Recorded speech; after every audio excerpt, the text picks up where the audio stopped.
तो बच्चों, आज की इस वीडियो में हम कक्षा 10 के प्रश्नावली 9.1 के 11वें क्वेश्चन को देखेंगे। 11वें क्वेश्चन में हमारे पास क्या दिया है।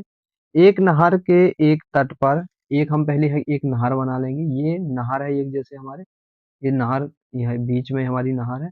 इसके एक तट पे बोला है क्वेश्चन में कि एक टीवी टावर ऊर्ध्वाधर खड़ा है। एक तट पे एक टीवी टावर हमने ऊर्ध्वाधर खड़ा कर दिया। ऊर्ध्वाधर खड़ा है। टावर के ठीक सामने दूसरी तरफ, टावर ये है, इसके सामने ठीक दूसरी तरफ बोला गया है कि दूसरे तट पर एक अन्य बिंदु टावर के शिखर का उन्नयन कोण 60 डिग्री। ये जो अन्य बिंदु है, इसके टावर के शिखर का उन्नयन कोण जो है कितना है, सॉरी यहाँ पे था, कितना है, 60 डिग्री, ऐसा बोल रहा है क्वेश्चन में। इसी तट पर इस बिंदु से 20 मीटर दूर, इस बिंदु से 20 मीटर दूर बोला गया है क्वेश्चन में, कितने, 20 मीटर दूर बोला गया है।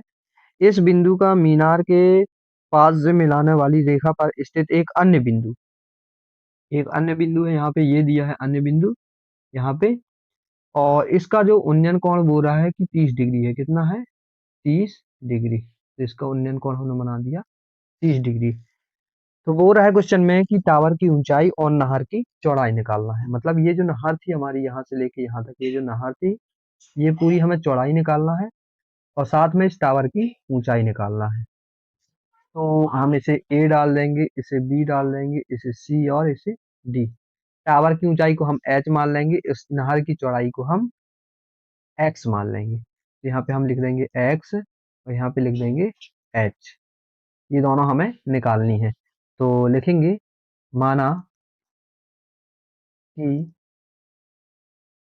टावर की ऊंचाई बराबर एच मीटर है, व नहर की चौड़ाई बराबर एक्स मीटर है। ये हमने नहर की चौड़ाई और टावर की ऊंचाई को मान लिया। जो क्वेश्चन में बोल रहा था कि टावर की ऊंचाई और नहर की चौड़ाई याद करो, तो हमने मान लिया।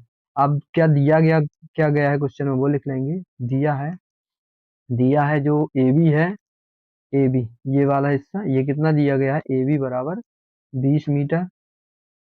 कोण ए बराबर दिया गया है 30 डिग्री, व कोण बी बराबर दिया गया है 60 डिग्री, और बाकी हमने ये मान ही लिया है।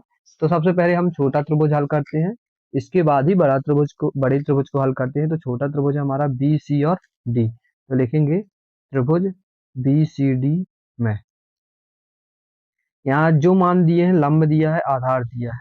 लंब और आधार किसमें होता है, ये तीनों मान हमें याद होने चाहिए। लंब आधार हमारे किसमें होते हैं, लंब और आधार होते हैं टेन थीटा में। तो हमें यहाँ पे टेन थीटा ही लेना पड़ेगा। तो लिखेंगे टेन थीटा बराबर लंब बटे आधार। टेन हमारा वही रहेगा।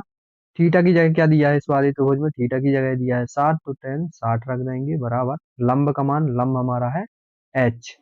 तो लिखेंगे एच बटे आधार है हमें एक्स, तो एक्स लिख देंगे। टेन 60 का मान कितना होता है, टेन 60 का जो हमारा मान होता है √3 होता है। तो यहाँ पे √3 लिख देंगे बराबर एच बटे एक्स। बटे में एक लेके यहाँ पे हम तिर्यक गुणा कर देंगे। तो x का √3 से गुणा करेंगे तो x √3 आ जाएगा, और h का 1 से गुणा करेंगे तो h आ जाएगा। इसे हम डाल देंगे समीकरण नंबर 1।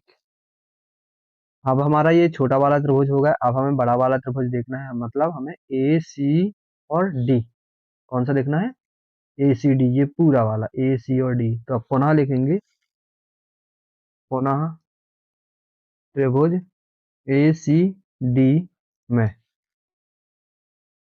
इसमें भी लंब का मान दिया है, आधार का मान दिया है। तो लंब और आधार लेंगे। लंब आधार हमारा होता है टेन थीटा में। तो लिखेंगे तब टेन थीटा बराबर लंब बटे आधार।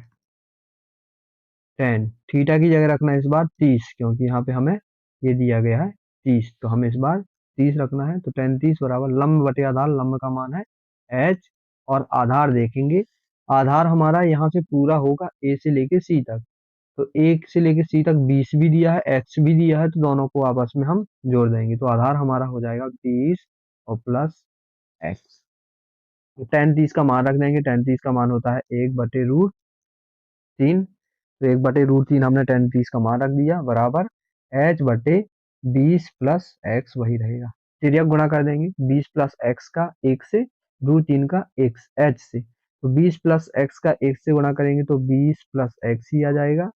h का √3 से गुणा करेंगे तो h√3। इसे डाल देंगे समीकरण नंबर 2। अब क्या करेंगे, समीकरण 2 में ये जो h दिया है इस h का मान रखना। समीकरण एक एक में हमने मान निकाला है h का, समीकरण कहाँ रख देंगे, 2 में रख देंगे। तो लिखेंगे समीकरण 2 में h का मान रखने पर, तो 20 प्लस एक्स वही रहेगा। h का मान हमने क्या निकाला है, h का मान निकाला है x√3, तो इस h की जगह हमें रख देना है x√3 और ये √3 वही रहेगा तो √3 वही कर दिया। तो 20 प्लस एक्स वही, x√3 में √3 का गुणा करेंगे तो हमें मिल जाएगा 3x। ये प्लस का x है, इस साइड जाएगा तो माइनस का हो जाएगा, तो हमें एक प्रकार से मिलेगा 3x माइनस एक्स बराबर 20। 3x में से एक x घटाएंगे हमें मिलेगा 2x, 2x बराबर 20। अब 2 गुणा में है, यहाँ जाएगा तो भाग में, x बराबर 20/2। काट देंगे इसे तो x बराबर मिल जाएगा हमें 10।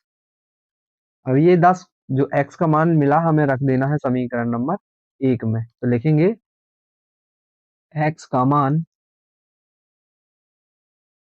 समीकरण 1 में रखने पर, समीकरण 1 क्या दिया है, समीकरण 1 दिया है h बराबर x√3। देख लेंगे ये दिया गया है h बराबर x√3, तो यहाँ पे रख देंगे h बराबर x की जगह रख दो 10, तो 10√3। तो h का मान क्या निकला 10√3 और x का मान क्या निकला 10 निकला। तो हमने क्वेश्चन में क्या माना था कि टावर की ऊंचाई h मीटर और नहर की चौड़ाई x मीटर है, तो टावर की चौड़ाई क्या निकलेगी, हमारे जो टावर की ऊंचाई है वो मिली हमें कितनी, ये मिली है 10√3 और चौड़ाई मिली है 10। तो अतः लिख देंगे, अतः टावर की ऊंचाई बराबर 10√3 मीटर है व टावर की चौड़ाई बराबर 10 मीटर है। ये हमारा इस प्रकार से 11वां क्वेश्चन आसानी से पूरा हो गया।